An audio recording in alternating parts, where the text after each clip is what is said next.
Hello and welcome to another tutorial video. I do hope you're doing well. And today we're going to be looking at another part of this particular topic, part 5 of Unit 12, which is Chapter 12 in the Celebrate Harmony Level 9 book published through the Royal Conservatory of Music.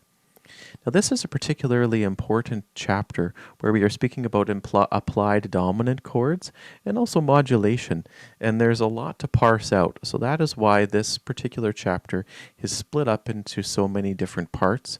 This helps to create shorter tutorials that really hit home some of the important sections of the material without having a very lengthy video with a lot of information to gather. This way, then, if you choose to repeat this tutorial many times or share it with your friends so you can learn this information in short snippets as well, with all the information gathered gradually, that's the best way that this information can be learned. Now, when we modulate from one key to another, something that's very interesting is considering how to modulate and where to go to or from. Now, if we think about modulating between different keys, we can think about, for sure, something that's very easy to consider. One is that if we are in the original key, let's say of C major, we can easily modulate to the relative minor, which would be A minor, because it shares the same key signature. So that would be like going from the tonic chord, and if you think of the A minor triad in the key of C, it's like going to the 6th chord, which is also the same key signature. Now, something that's also interesting is that if we consider going up one sharp or one flat, so up or down, this will help to modulate to closely related keys as well. So if we are in the key of C major, with 0 sharps, and we go up 1 sharp, that would get us to G major, which is with 1 sharp. And if we think of C major and we want to go 1 flat away, that would get us to F major.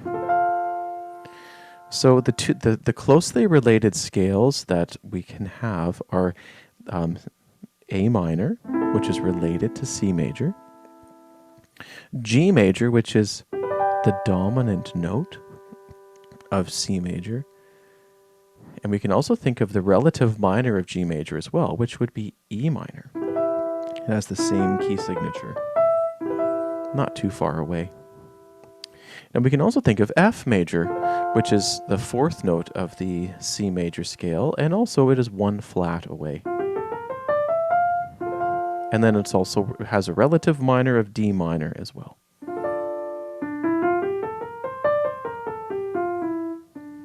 So essentially there are 5 closely related keys that are fairly simple and easy to find.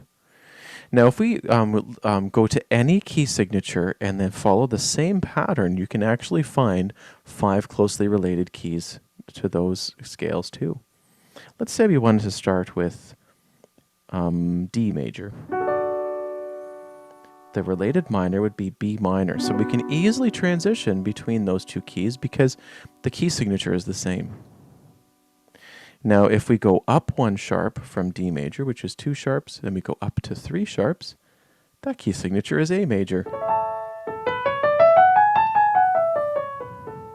which also happens to be the 5th note of the D major scale. Now, if we want to go down 1 sharp or 1 sharp less than D major, that would get us to G major with 1 sharp, which is also the 4th note of the D major scale. Now we can also go to the subsequent related minor keys to both of these scales. So A major's related minor is F sharp minor, and G major's related minor is E minor. So the 5 closely related keys to D major are B minor, with 2 sharps related to D major. 1 sharp more is A major, and also F sharp minor, which is the relative minor. And 1 sharp less would be G major or E minor.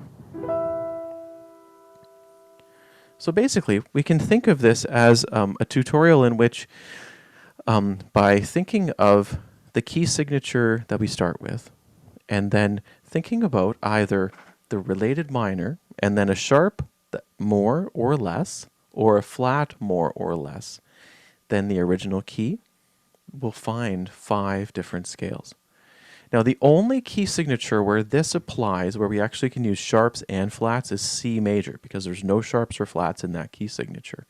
So we can go up 1 sharp, which would be G major with 1 sharp, or we can go down 1 flat, which is F major with 1 flat.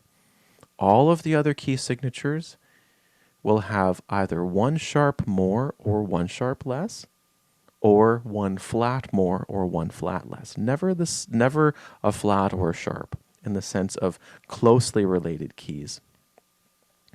So I do hope this information is helpful, and it really helps to open our horizons and broaden our opportunities for hearing music in a different way, and also for modulating in a different way too. So I do hope you have a great day as you enjoy this material, and I look forward to seeing you for another tutorial very soon. Thank you so much, and take care for now.